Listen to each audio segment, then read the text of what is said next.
Okay.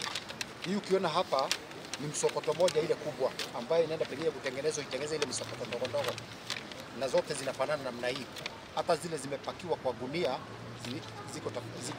zimepangwa namna hii. Kwa hivyo imebeba idadi kubwa sana.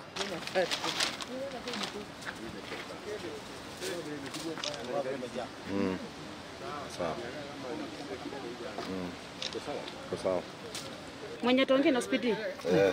Avae mask hata avae mask asante. Hata sisi tutaenda kutestify wakili wanatuulizanga. Kwa nini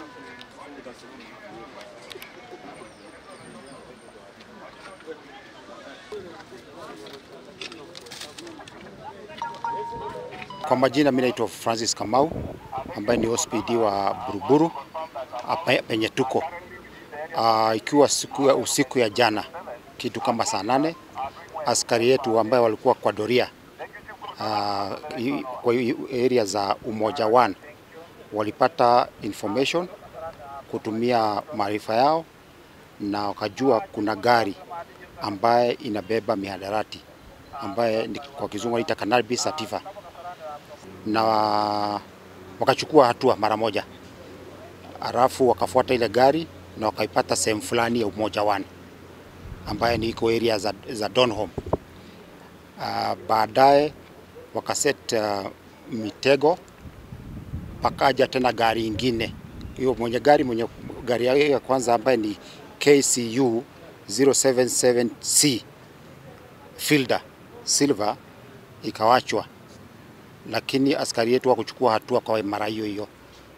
Ndio baadaye pakakuja gari ingine ambaye ni KDS 072K pia Fielder na dereva, ndio akaanza kushukisha vitu kutoka kwa hiyo gari ya kwanza kuweka kwa gari ya pili. Ndio askari yetu wakafumania hao na kushika hao watu, lakini wakati walikagua wakaona mwenyewe amebeba bangi ikiwa imejaa gari. Kwanza hiyo gari ya kwanza imejaa full kabisa mpaka mwisho. Alafu walikuwa na transfer ingine. Reason ya kutransfer tuko najua kwa sababu gani, lakini niko subject to uchunguzi. Kwa saizi tumehesabu magunia, na kando na gunia ni 6. Zile gunia kubwa kubwa. Na kando na hizo gunia kuna zile pieces kando kama hizi zenye nimeshika hapa. Mingi sana ambayo alikuwa anachukua kubadilisha. City value ya hii kitu yote tunaona ni kama estimate ya 8.5 million. Hii mihadarati imeumiza watoto wetu. Wengi wamewacha mashule kwa sababu ya mihadarati. Wazee wamewacha maboma zao kwa sababu ya mihadarati. Watu wengine wamewacha makazi kwa sababu ya mihadarati. Kwa hivyo tahadhari napeana kuwa wale wanauza hivi vitu hawana bahati. Tutasukumana nao kabisa. Suspect ambaye tuko na mmoja, lakini tuko na matumaini kuna wengine. Na kwa sababu kesi inaendelea na uchunguzi ambaye iko kwa DCI yetu wamechukua, pia tumepata kitengo kutoka headquarter idara ya ambayo inapigana na mihadarati, that is anti-narcotic unit, iko hapa na ndio tuko nao hapa, na kuna wataanza investigation mara moja, na tuko na imani watu watashikwa wengi. Kwa sasa siwezi sema watafikisha kotini kwa sababu uchunguzi ndio imeanza, lakini tutafanya haraka vile inawezekana.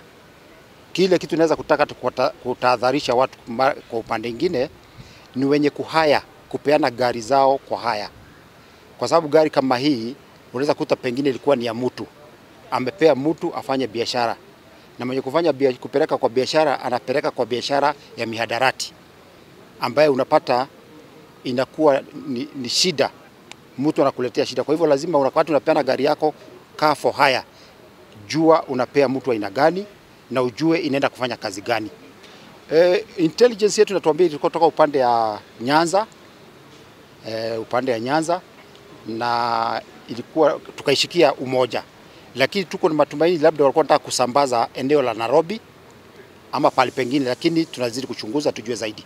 Biashara ya bangi sio solution kwa maisha. Tuko na kazi nyingi sasa watu wanaweza kufanya. Hata tuko na watu ambao wanafanya kazi aina mingi. Kwa hivyo hii ni biashara haramu. na biashara ambaye inaharibu watu, inaharibu maakili za watu, inaharibu watoto. Kwa hivyo nasisitiza na kuadvise watu, wache watu wafanye biashara ambaye ni nzuri na ni ya haki.